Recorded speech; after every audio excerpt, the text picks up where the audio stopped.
चुनावी रणनीतिकार प्रशांत किशोर अब बंगाल के वोटर हैं। उन्होंने बंगाल की विधानसभा संख्या 159 यानी कि भवानीपुर सीट से अपना नाम वोटर लिस्ट में दर्ज करवाया है।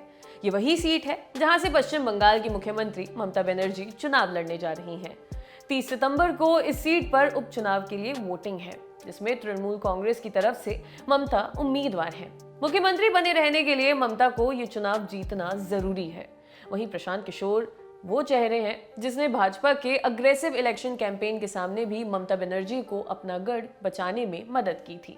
बता दें कि प्रशांत मूल रूप से बिहार के रहने वाले हैं। अब जब प्रशांत किशोर बंगाल में बतौर मतदाता एनरोल हो गए हैं, तो इसके तमाम कयास भी लगाए जा रहे हैं, जैसे कि क्या पीके को टीएमसी की तरफ से कोई जिम्मेदारी मिलने वाली है। कयास इसलिए भी लग रहे हैं क्योंकि बंगाल चुनाव के बाद ही पीके यानी कि प्रशांत किशोर इस बात का ऐलान कर चुके हैं कि वो अब पॉलिटिकल स्ट्रेटेजी मेकिंग के काम में एक्टिव नहीं रहेंगे। आज तक के सूत्र कहते हैं कि फिलहाल वे मार्च 2022 तक ब्रेक पर हैं और तब तक कोई नया असाइनमेंट नहीं लेंगे। अगर ऐसा है तो मतलब साफ है कि वे उत्तर प्रदेश समेत 5 राज्यों के विधानसभा चुनाव में किसी खास भूमिका में नहीं दिखेंगे।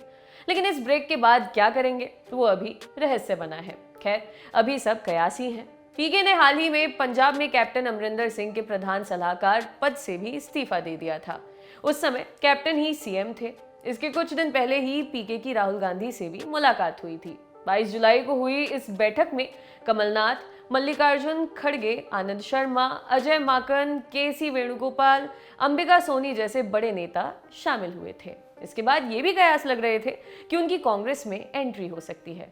और अब वो बंगाल में वोटर बने हैं तो अलग समीकरण बैठाए जा रहे हैं। इस बारे में समझने के लिए हमने बात की पॉलिटिकल एक्सपर्ट विकास पाठक से।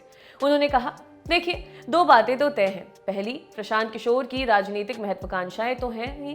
दूसरी, वो गैर भाजपाई लॉबी में ही अपनी जगह देख रहे हैं। कभी वो राहुल गांधी से मिलते हैं, कभी शरद पवार से, कभी ममता बनर्जी से। बंगाल चुनाव के बाद से ममता बनर्जी ही फिलहाल विपक्ष का बड़ा चेहरा है, लिहाजा प्रशांत उनके संपर्क में है और तभी बंगाल से वोटर लिस्ट में नाम आना जैसी खबरें आ रही हैं।